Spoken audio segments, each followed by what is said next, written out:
Hello guys, welcome back to the Heroes of the Storm Road to BlizzCon Open. We are in the middle of a best of 3 between Banana Cabana and 2Ark. We're ready for game 2. Can Banana Cabana bring it back, Anna? That was a great alliteration. I know, right? Fantastic! Canna Banana Cabana, Anna? Canna? And this is like day 2, end of day, so I'm pretty proud. Yeah, I am impressed. Alliterations are the upper echelon of casting skills. The answer to your question is yes, they can. Will they is the bigger question. I think that they showed real promise. They showed they understood what they needed to do on that map, but they showed timidity that I think is keeping them behind from 2Ark. 2Ark, certainly a name that's recognizable, well known in this competition. Banana Cabana maybe knowing everything that's on the line and being a little bit scared of messing up. I saw them not go for a lot of crucial opportunities on that last map. For example, turning in the gems when they had the opportunity while 2Ark was on the boss. And so I would like to see a lot more confidence in this match. Yeah, maybe they've shaken off the jitters a little bit. Maybe they're ready for the next one. We are going to be on the new battleground, so maybe they're hoping to catch 2Ark maybe on a little more even footing, as neither of these teams have really been playing on it for too long. But let's hop over the draft and see what we've got going on so far. We will be on the battlefield of eternity, and so far 2Ark have chosen to ban Jaina. But Banana Cabana are going to continue to make sure that Zeratul is not a player in this and going to pick up Kael'thas. Interesting. So 2Ark is really prioritizing Jaina and saying, we know that you could pick her if you wanted, and we would rather no one plays her than you play her. So gonna ban her out, and they are going to prioritize grabbing Uther and Falstad. So I'm surprised to see Falstad being that priority for them. I wonder what they're planning on using him for on this particular battleground. So I think it's possible we could be looking at them looking at an auto attack build for Falstad. It generally goes between either spellcaster or auto attack, but with Battlefield of Eternity, it all comes down to being able to quickly take down your opponent's immortal while trying to keep yours safe. And so if he does end up focusing on having really strong auto attacks, then in that case he can really do a lot of damage to those immortals very quickly when they're able to do that. Or we could see a more focus on things like his hammering, as he does provide slows when he hits that. So it's kind of similar to Jaina in that he still can provide some slows with his abilities. Banana Cabana are going to pick up Tyrande and Johanna, though. Yolohana is back, my friends. Yeah, so Banana Cabana, knowing how important that Johanna play was in the last game, they're going to take her for themselves this time, which makes a lot of sense to me considering how, like I said, she was so annoying to them in the last game. Yeah, she definitely was. But another one who was annoying was Tyrande, so I really like that Banana Cabana are kind of picking apart what 2Ark had in the last game, forcing them to play with different compositions, trying to find a weakness in the armor of 2Ark. So great job by them. We are going to move into the second bans.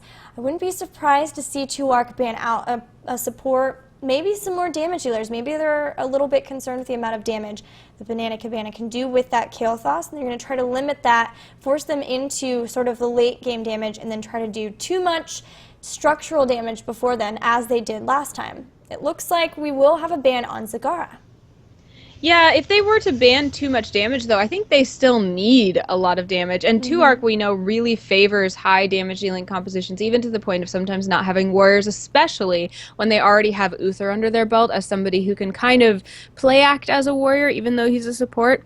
So I'm not surprised to see them not take out someone like maybe Vala or something like that, that I think they're going to be aiming to pick her up instead of banning her out. Zagara has a lot of advantages on this map as well, including vision and lane push. She can do a lot of damage if left to her own devices in terms of keeping lanes pushed, as well as just providing a lot of information for a team. So certainly one they don't want to play against, but I think they're being careful to not limit their own options in terms of damage, Gilly. Yeah, the nice thing at least about having the second pick is that when it comes to bans, you get, after those 2 bans, you get your choice of the next 2 heroes. So they wouldn't have to do that because they will be getting to pick up that Vala if they were, say, wanting to play that again, which they played I think, very well last game. I was wondering if this was going to happen. We hadn't seen a Sylvanas pick or ban in the first ban phase. A lot of times that's generally what happens. So Sylvanas made it all the way to the second round, but not going to be played as she will be banned out by Banana Cabana. I was wondering, I thought it would either be Sylvanas or Muradin, since Banana Cabana had their own warrior, and we're maybe going to try to limit the pool that 2ARC could pick from. But there's still plenty of viable ones. It looks like we will have a Tassadar, so still we will have a lot of vision.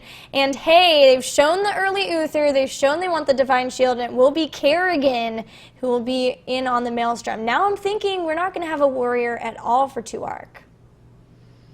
I wouldn't be surprised to see that happen, Gilly. And they do, like I said, favor a lot of damage. And I like that they did that Zagara ban, like, oh no, please don't take any of the damage that you normally think we're gonna take. And then boom, Kerrigan out there. They probably wouldn't have been concerned about a Kerrigan ban, especially in this series, as they haven't really shown Kerrigan play before. But what that does is it allows Banana Cabana to add Vala to the ever-growing retinue of damage dealers that they've gotten.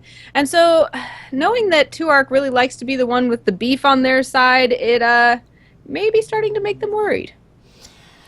Yeah, they've got one more pickup. It will be a support, most likely of some kind. We generally don't see that Tyrande solo support, and especially versus where 2ARC have very sustaining composition so far with the Uther and the Tassadar, who are going to be providing a lot of shields, a lot of heals, and a lot of vision. That's one other thing to point out, is that they did get the Tassadar and ban the Zagara, so vision is definitely on their side. Banana Cabana are going to get Malfurion. If he picks up Scouting Drone, that will help with the vision some, as well as the fact that they do have the Tyrande at least, so they will be able to throw out those Sentinels. They will be able to try to check on the movements of 2ARC from that, and maybe even do a little damage with it as well. Now looking at 2ARC, the untrained eye, if watching 2ARC, would be looking for a warrior here. But we just know them pretty well. We know that they're very comfortable playing without a warrior. So I wouldn't be surprised to see something else. What do you think it might be, though, Gilly? Because they already have Falstad. Kael'thas and Jaina are already taken. Vala was just taken. Tyrande, even as a little bit of a damage deal, was taken. They banned out Zagara. I mean, are we looking for a Tychus here if they don't grab a warrior? Yeah, that's kind of what I was thinking, is if they don't go warrior right here, they've got a few seconds left in Tychus. They're really considering it, and it will be Illidan. So, wow, they're going super melee heavy. Banana Cabana, poor Kael'thas. We barely knew ye, Kael'thas. That's a great pick. And we've seen some hesitance to use Illidan since he did get a little bit of the nerf bat applied to him in this last patch, but we've also seen him used to great effect when protected correctly. So I guess they're counting on both Uther and Tassadar, who we know can really keep someone alive when they try, to make sure that Illidan stays healthy. Yeah, and this is really cool. They've got a couple of different shields too, sort of one for each. Whoever is taking a ton of the damage, the brunt of the damage, can be dropped that divine shield on top of, and then the other, they've got the plasma shield from Tassadar to help as well. And then of course Uther provides quite a bit of healing too. The only real drawback is that he is cooldown dependent, and having Tassadar there to supplement will be so very nice. We had the teams pop into the game with us, actually, as players, Gilly. So oh my we gosh, were about guys. to be stand-ins. We're going to be on 2ARC.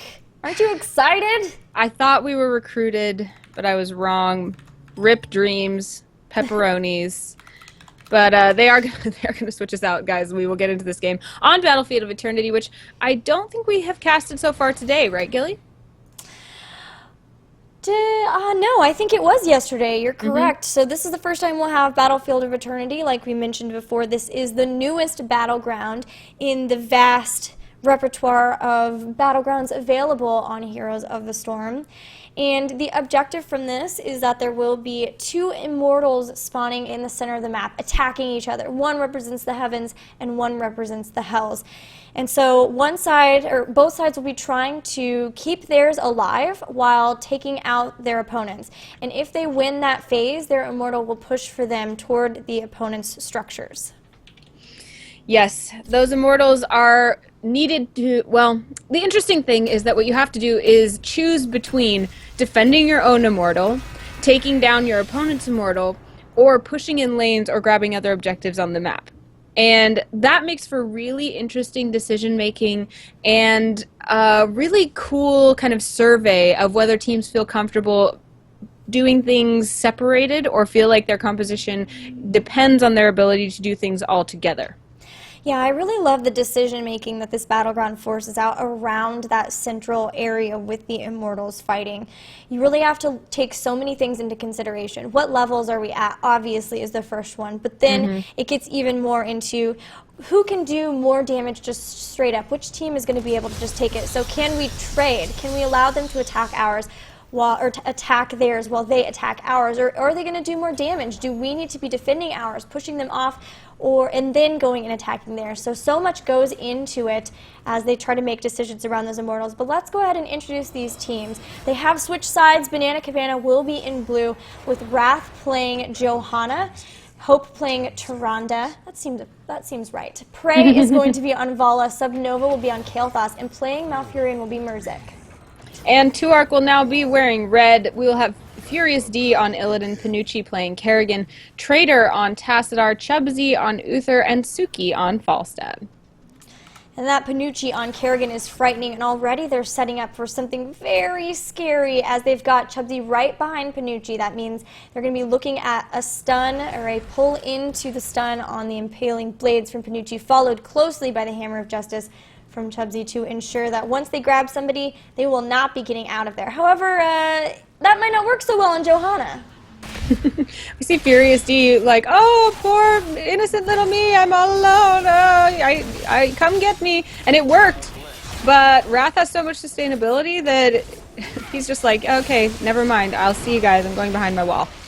Yeah, and meanwhile on bottom, Banana Cabana putting a little bit of damage on these towers as they're still bound and determined to make this gank work on Johanna. This time she will go down, and we will have our first blood for Tuark. That means no one is in the top lane soaking experience for Banana Cabana, and that is a concern this early in the game. You can see that Tuark has already managed to grab level 2, and as they climb these levels, the little increments can be really important at this point. Here comes the squad. Illidan is left up there, but poor Kael'thas is going to be taken out here. He just wanted to go in for a gravity lapse on Suki. What's so wrong with that? Won't be able to do so, and is going to be taken down. So slowly, Tuark is going to start pulling ahead in experience as long as they can keep these up. You can see that the map art actually responds to whichever team has been pushing forward in lanes. The Hell's side, as you can see, is starting to really dominate over the center of the map as the Immortals do spawn. Now we'll see these teams respond, in the case of Banana Cabana, by trying to take down Beleth. Yeah, they're going to immediately move around Beleth, start throwing some damage on him. They have a lot of very sustained damage. It's going to be great for that in that Vala. It's going to be really nice. And then, of course, Kael'thas does damage too. But a great pull in on Vala, and another stun on top means that she might go down. She will be able to get away. Good heals from both Hope and Murzik, keeping her alive just long enough to be able to escape the grasp of Kerrigan.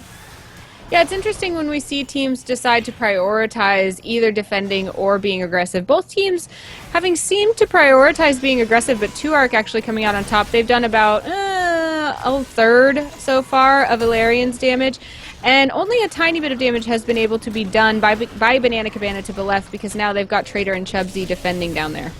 Yeah, really good defense here, and they've even got the healing ward, which we don't see super often, but is going to be really nice because often you do end up fighting in sort of the same area, and having that will be nice. But a great Lunar Flare on Traitor will ensure that he gets taken out. Meanwhile, pulls on all three members of the Banana Cabana that are here are going to maybe turn out to be bad for Panucci as he's getting very, very low. The Lunar Flare will not help secure a takedown, though, and Suki's got to get out of there. He's going to barrel roll away.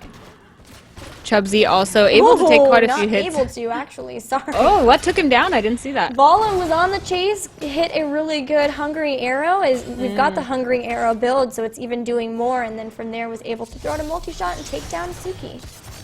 Well, the Immortals are still locked in never-ending battle. Beleth, again, still having more health. Looks like Banana Cabana hasn't been able to gain purchase in terms of getting to him. They keep running into Tuark. Furious D now leaping forward with Illidan, trying to do lots of damage. Is going to get very low, going to get stunned on his way out and will go down. That leaves Panucci as the melee assassin to do damage, but she has to run back as well and does go down almost immediately too. Tyrande is down, but it's a 2-for-1 here as only 3 members remain trying to keep Tuark's Immortal so healthy, but a great takedown on Vala will ensure that now with close or short respawn timers, Illidan and Kerrigan are already back in the fight. So a very back and forth first Immortal phase, which is often what we see between pretty close match teams, as the respawn timers do mean that members are right back up and in action. Tuark does have a lot of damage available to them, so now that they have freedom to just wail upon Ilarion, they are going to completely take him down. That means that there will now be shields on Beleth corresponding with how much health he had, which was quite a bit. He also will have abilities as long as he has that shield that allow him to do even more damage to structures as he does move into lane to help Tuark push. Another thing that happens if you win the Immortal fight, you get 2 regeneration globes, which is huge if you're trying to build up Conjurers like we see from Uther. So a really good job from Banana Cabana actually going in immediately and standing underneath Beleth, not just leaving, trying to deny those orbs from the members. And now Panucci is coming in, going to get a pull on Hope, not going to be able to secure the takedown though, thanks to a really great gravity lapse from Subnova. Banana Cabana are actually doing a really great job here at kind of avoiding the full onslaught of Tuark's abilities. Yeah, they are avoiding that, but in return, they're going to lose this fort. And there's not a whole lot they can really do about it. Only 3 heroes up there, and it looks like the Primal Grasp will go down to initiate this fight, and Subnova's not going to be able to do much to escape, will be taken down. Misscliks flies off, Kael'thas is down. Beleth is still pushing too. We've taken out a fort, and now we've even put a little bit of damage on the towers. Tuark is immediately going to rotate to these bruisers on the side of Banana Cabana. They don't really have a level lead though. They're going to have to watch out. It's not as far ahead as they might think, and they are going to be able to pick it up, but we might see a big takedown here on Panucci, who's getting very low. Shields are going to go down, trying to keep him alive. Wrath is on the chase, wants to hit the Gadam, wants to pull her back into the damage of her teammates, but is not going to be able to do so. Well, we asked for confidence from Banana Cabana, Gilly, and I am seeing that this time. We saw them in pursuit and not feeling timid about doing that, and Tuark really did have to go into full retreat there. Yeah, they really did. They kind of worked their way back to their base, trying to heal back up, trying to start soaking in lanes once again, as Tuark did get a really big advantage there. They had that huge shielded Beleth who was able to take down a full fort, which was really nice off of that the first Immortal phase. Additionally, they also have Illidan, who once he picks up that immolation at level 4 can really start murking by himself, and is already showing that as he picked up a siege camp all by himself up in the top. We might even see a contention around this one in bottom. Chubsy trying to come in, is going to get picked up by the gravity lap. Suki trying to help out maybe. Meanwhile, team members are falling up above them too, and poor Chubsy may go down here, will do so, securing the siege giants for Banana Cabana. That was really cute, Gilly. I don't know if you saw, but Kerrigan was actually hiding in the vent up here, far above the siege giants. Tyrande sent an owl up just to check that particular vent. It actually hit her and started that engagement, which was the ultimate beginning of Tuark's demise in that fight. Well, continuing to that demise, we have lost Falstad for a few seconds right as these Immortals do start, but we did have Tuark barely picking up their heroics beforehand. However, Banana Cabana have actually caught back up and are starting to pull ahead in terms of experience a little bit. Let's see what we've gotten so far for the heroic abilities. Banana Cabana have the Tranquility, Starfall, Phoenix, and then Rain of Vengeance and the Blessed Shield as well. Tuark are going to get Hinterland Blast, Divine Shield, Archon, Maelstrom, and not sure for Illidan. That's been sitting there for quite a while. He's really taking his time deciding. Could we have the hunt? He's certainly considering it. Otherwise, he's just been too busy to choose. Yeah, that's not really it. He's sitting in lane. They're discussing this. They're thinking about the hunt, and that makes me happy. Even if they don't get it, they've at least considered it, and that's a great day for us. But while he tries to consider that, it seems like Alarion's taking some damage. Meanwhile, Beleth is completely healthy. Banana Cabana realized that there's a lot of damage coming out of Tuark, so they're trying to stop this, but unfortunately they've lost Kael'thas. Now Prey is also going to fall victim to Falstad. Kerrigan will go down though, so members of 2ARC are all pretty low, whereas the remaining members of Banana Cabana are very healthy thanks to that Tranquility, so they were able to take down Uther as well. They're going to start moving straight up to Beleth and try to throw what little damage they can do between these two supports on it. Kerrigan was like, ha, feel my wrath and my AoE damage, and Malfurion was like, feel my calming rays and my AoE heal, and just kind of canceled out, and then there was not much that Panucci could do, and really, Banana Cabana coming out on top in that engagement. Well, they came on top of the engagement, but they did not do so for the Immortals. They're still having a problem with all the damage that 2ARC can deal very quickly to their Immortal, but at least they've done a little more damage to Beleth this time. Illidan, by the way, did end up picking up the hunt, so that's going to be a thing this game. I am so pumped. Get ready for that. And there's no cleanse on the side of Banana Cabana, because why would you pick up cleanse? Why would you do it? You never expect the hunt, but that's what we've got. No one expects the hunt. Well, Banana Cabana does expect Ilarion to continue to get attacked, so they are going to try very much to defend. 2ARC is here with now 4 heroes, but they are going to keep Falstad down here in the bottom. He's going to do a little split pushing. I like this decision. I like when teams try to force split attention during Immortal phases. The hunt went down, an immediate Rain of Vengeance helped make sure that they weren't really able to do much with it, and now Kerrigan is down, so that was a really great reaction to a possible very scary situation when Illidan is just flying at you. Gravity Lapse is going to go down on top of Uther as well, and he's underneath the Starfall, so he's slowed as well. Wrath is on the chase, but instead they really just want to be able to take down Beleth. This is their chance. They've pushed 2ARC off of their Immortal, and they are wanting to make sure that they get the victory in this Immortal phase. The range may really be helping them here, the amount of damage they can do without putting their faces in the middle of the fight. Illidan and Kerrigan both have to do that, and so Tassadar and Uther really have their hands full taking care of them. Yeah, and I really like the Rain of Vengeance pickup because of that too, because no matter where Illidan and Kerrigan decide to strike, they can kind of throw that down on top of both of them, back up a bit, and throw everything they have on top of them. And they're also picking up abilities that help that range too. They've gotten the Loon's Grace for the Malfurion. Of course, they're going to have Flamethrower as well for Kael'thas, and so they're going to be able to step back even a little bit more and try to stay safe from the terrifying in-your-face-ness of 2ARC with that Kerrigan and Illidan. Shield has run out on Ilarion. That makes him a little more of a melee boss that's going to be helping out now. The Phoenix does go down trying to zone, which will work. Both teams kind of moving out of that area. Now Banana Cabana venturing forth. They're looking to take down this fort and even up the structures. Good healing ward goes down, trying to keep everyone healthy, and some stuns being dropped from 2ARC, but so far they're just really trying to push back the members of Banana Cabana if possible. Rain of Vengeance goes down, does not secure a takedown though, so that's going to be down for about 85 seconds now. We're going to see Banana Cabana disengage, try to wait for some of those cooldowns to refresh. 2ARC is now looking for whatever advantages they can find, and that is going to be this Bruiser camp. They're going to take that down very quickly with the amount of damage they can do.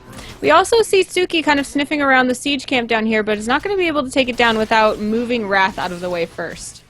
Yeah, Suki and Wrath have been sitting down here just laning versus each other, making sure that neither gets ahead in experience, and 2ARC is on the chase. They're moving in toward these Bruisers. Suki flies in, accidentally gets doesn't quite make it in there, but it's all right.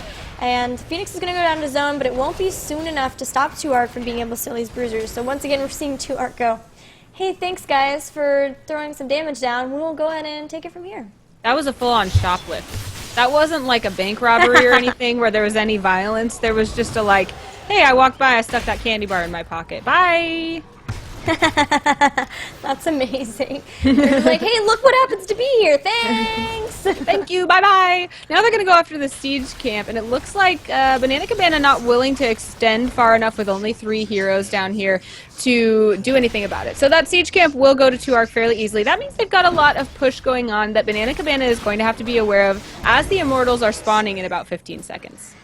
Well, Suki was trying to push with these Bruisers and did ensure that they took down both towers, but did get caught out from it in the sort of corridors around the top of the battleground. So for a little bit now, we're not going to have him as a damage dealer here but he should be able to fly back in, so it's not as big of a concern. He doesn't have to then run back to his teammates, but they are going to stay a little bit passive now at the beginning of this until they do have him back in, unless they can catch somebody out, as Furious D is trying really hard. There goes Panucci with the Maelstrom as well. Hope taking a ton of damage is going to be able to get out of there, and it does stay alive. Now Kerrigan is down, so is Furious. Maybe the evasion barely keeping him alive. Ooh. He does take out Vala, but does go down for it now.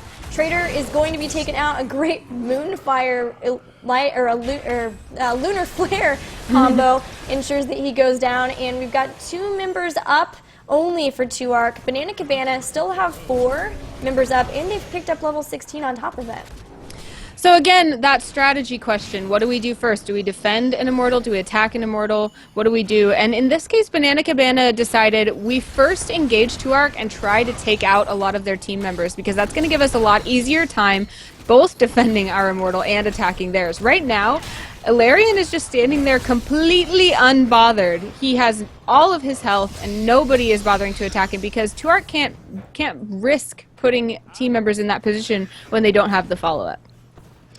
So this has been the plan for Banana Cabana all along, is try to stave off theirs being attacked while they, and then going after their opponents, because they just don't have the same amount of damage that 2ARK has. 2ARK has 4 damage dealers, I mean 3.5.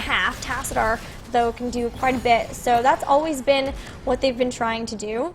Look how much damage that they were able to put on Ilarion. They didn't take it down, but just in that amount of time, 2ARK was behind and they still were able to throw a whole bunch on it. So that's been their plan all along. It's just been really hard for them in the early game because of the amount of damage that 2ARK does. But as Banana Cabana is scaling, especially now that they have 16 with Kael'thas as well, they're starting to pull ahead in this. They're starting to be able to like deal with the onslaught of this early composition, early game comp from 2ARK. And they're starting to make things happen here as they're going to be pushing in toward this bottom 4.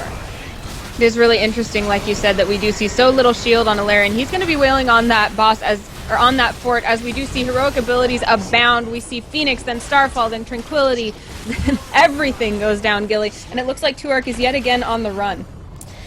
We just saw the hunt into Hinterland Blast, and that is, I'm going to dub that the soft taco.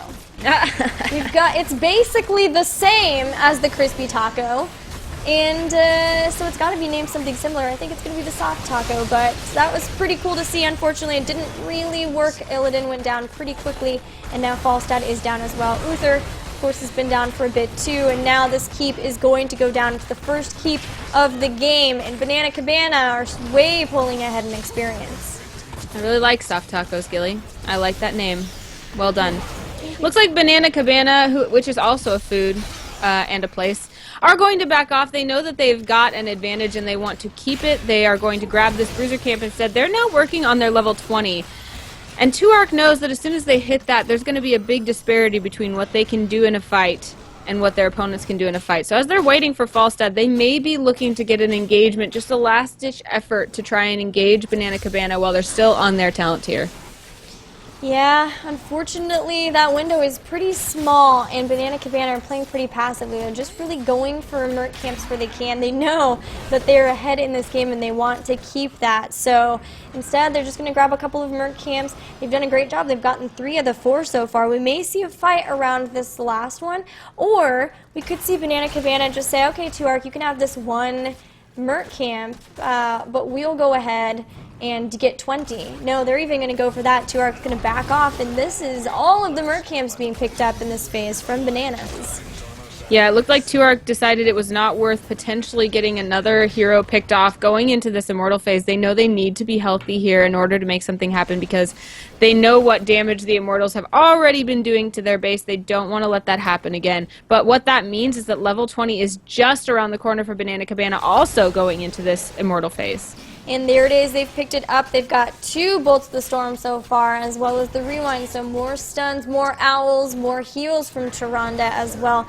Malfurion and Johanna still undecided. Most likely we'll see that. Oh, Johanna actually going to get Storm Shield. So just wanting to try to deal with all of the very fast AoE damage that 2ARK can put out, especially with that Maelstrom from Kerrigan. I wanted to mention, by the way, Kerrigan picked up aggressive defense at 16. So realizing that she needs to be tankier, she's dying so fast, and picking that up instead of some of the other talents. I think Blood for Blood is there for her at that level. Mm-hmm. Yeah, it looks like 2ARC is now focused on protecting Byleth because they know that they haven't been as successful in team fights as they want to be. So defense is going to be their best option. It's going to be on the side of the map that they are. So far, they are losing health more rapidly than their opponents, and Byleth is losing health alongside them. Yeah, that's the poke power from that Flame Strike from Kael'thas. And then, of course, they've got lots of abilities from Volley that can be thrown out too, as well as Tyrande. And everyone completely healthy from Banana Cabana. We do have, it looks like Phoenix is down. It was just used, and so that is going to help zone a little bit. And now Suki will be dropped thanks to a great owl and some other damage too. And once again, I think we're going to have Banana Cabana winning this Immortal phase. What do you think that is the determining factor in 2ARC's kind of lack of ability to stand up in a team fight? Is it because they have 2 melee assassins, or because they don't have a warrior, or some combination of those things? Well, these no warrior comps are always focused on dealing a ton of damage early on. They don't scale super well into the very late game, and they did a lot of damage. Even though it wasn't a no warrior composition last game, they did so much damage versus the late game composition in the last game that Banana Cabana did have with that Kael'thas.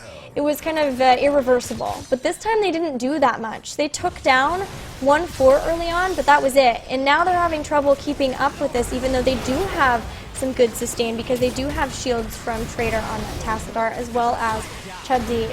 It's a problem now because their tanks, Illidan and Kerrigan, are not tanks. They're squishy damage dealers that have some sort of shield or something like that to try to mitigate. So now we're going to see this Immortal moving in toward the keep. It will go down. I'm wondering if we might see the end of the game right here, as it looks like Banana Cabana want to move in before their opponents get 20.